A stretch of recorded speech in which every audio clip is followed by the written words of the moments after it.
அதிமுக ஆட்சி அமைக்க திமுக ஆதரவு கொடுக்க முனைந்தது உண்மையாக இருக்குமானால் அதைவிட அரசியல் மோசடி இன்னொன்று இருக்க முடியாது.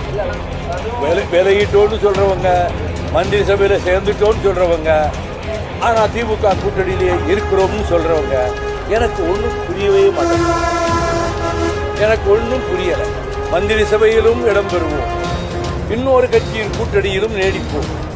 இந்த நிலைப்பாடு அபூர்வமாக தான் எடுக்க முடியும். அதை பற்றி நான் கமெண்ட் பண்ண விரும்புகிறேன்.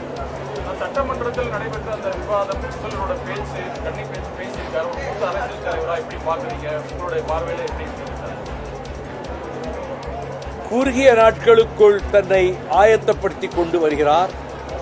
இன்னும் 6 மாதங்களுக்குள் தன்னை முழுமையாக அவர் தயார்படுத்திக் கொள்வார். He will equip himself to run the administration. ஆட்சியை நடத்தக்கூடிய நுணுக்கங்கள், நிர்வாக நுணுக்கங்களை போக போக சில மாதங்களில் அவர் கற்று தேர்ந்து தெளிவு பெற்று விடுவார் என்று நான் நம்புகிறேன்.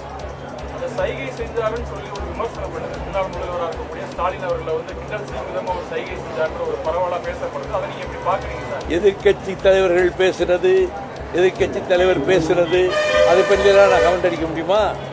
அது போலத்தான் அவங்க பேசுறதையும் கமெண்ட் பண்ண விரும்பல, முதல்வர் பேசுறதையும் கமெண்ட் பண்ண விரும்பல. இதை பற்றி எந்த கமெண்ட்டும் சொல்ல நான் விரும்பவில்லை. கூட்டணி கட்சியினர் அமைச்சரவையில் சேர்ந்தவங்களை பற்றி கடுமையாக விமர்சிச்சு பேசியிருக்காரு. அது அப்படிதான் பேசணுமா சார்? தொடர்ச்சியா அப்படிதான். ஒவ்வொருத்தருக்கும் ஒரு பாணி இருக்கு தம்பி, ஒவ்வொருத்தருக்கும் ஒரு பாணி இருக்கு. இது ராசாவின் பாணி, அவ்வளவுதான். பிரதான கூட்டணி கட்சியெல்லாம் வெளியே வந்துட்டாங்க. நாங்கள் திமுக கூட்டணியிலிருந்து வெளியே வந்துட்டோம் அப்படின்னு ஓப்பனாக சொல்லிட்டாங்க.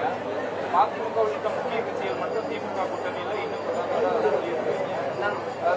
விலகிட்டோன்னு சொல்றவங்க, மந்திரி சபையில சேர்ந்துட்டோன்னு சொல்றவங்க, ஆனா திமுக கூட்டணியிலே இருக்கிறோம்னு சொல்றவங்க எனக்கு ஒன்றும் புரியவே மாட்டேங்குது. எனக்கு ஒன்றும் புரியல. மந்திரி சபையிலும் இடம்பெறுவோம், இன்னொரு கட்சியின் கூட்டணியிலும் நீடிப்போம். இந்த நிலைப்பாடு அபூர்வமாக தான் எடுக்க முடியும். அதை பற்றி நான் கமெண்ட் பண்ண விரும்புகிறேன். கம்யூனிஸ்ட் கட்சிகள் தொடர்ச்சியாக டிவிகே கவர்மெண்ட்ல போயிட்டாங்க. இருந்தாலும் அவங்க விமர்சனம் இப்ப இருக்கக்கூடிய டிவிகேவே வைக்கிறாங்க. திமுகவே தொடர்ந்து அவங்க அதிமுக கூட்டணி வைக்க வராங்க, அதிமுக கூட்டணி வச்சிருந்தாங்கன்னு பேசக்கூடிய காரணம் இருந்தாலும் சார், ஏன்னா உங்களுக்கு பிடிக்கலன்னா வெளியே வந்துடலாம் இல்லையா? அது வெளியில வர்றதுக்காண்டி விமர்சனம். அவங்க கூட்டணியில இல்லைன்னு சிபிஎம் அறிவிச்சிருச்சு. திமுக கூட்டணியில இல்லைன்னு வீரபாண்டியன் சிபிஐ அறிவிச்சிட்டாரு. கூட்டணியில இல்லைன்னு சொல்லிட்டாரு. அவங்க கருத்துக்களை சொல்லிட்டு இருக்காங்க. ஆனா சொன்னாலுமே அதிமுக கூட்டணி வைக்க முயற்சி பண்ணாங்க. தேர்தலில் வெற்றி பெறதான் முக்கியம். அதுக்கப்புறம் மக்கள் சார்ந்து செயல்பட முடியும். வெளியே வந்ததுக்கு அப்புறம் திரும்ப அதிமுக கூட்டணி ரெண்டு கட்சியோட பிரதானம் வெற்றி பெறணும்ன்றதுதான். ஆதரவு கொடுத்திருக்காங்கல்ல அரசுக்கு. 2 கம்யூனிஸ்டுகளும் இந்த அரசுக்கு, தாவேக அரசுக்கு ஆதரவு கொடுத்திருக்காங்கல்ல. அது வெளிப்படையத்தான் கொடுத்திருக்காங்க. அரசியல் எதிரிக்கு எதிரி நண்பர்களா சார் இருக்கு. அதிமுக திமுக அவங்க நிலைப்பாடு எடுத்தது எப்படி தவறுன்னு சொல்ல முடியும் சார்? அதிமுக ஆட்சி அமைக்க திமுக ஆதரவு கொடுக்க முனைந்தது உண்மையாக இருக்குமானால் அதைவிட அரசியல் மோசடி இன்னொன்று இருக்க முடியாது. இருக்குமானால்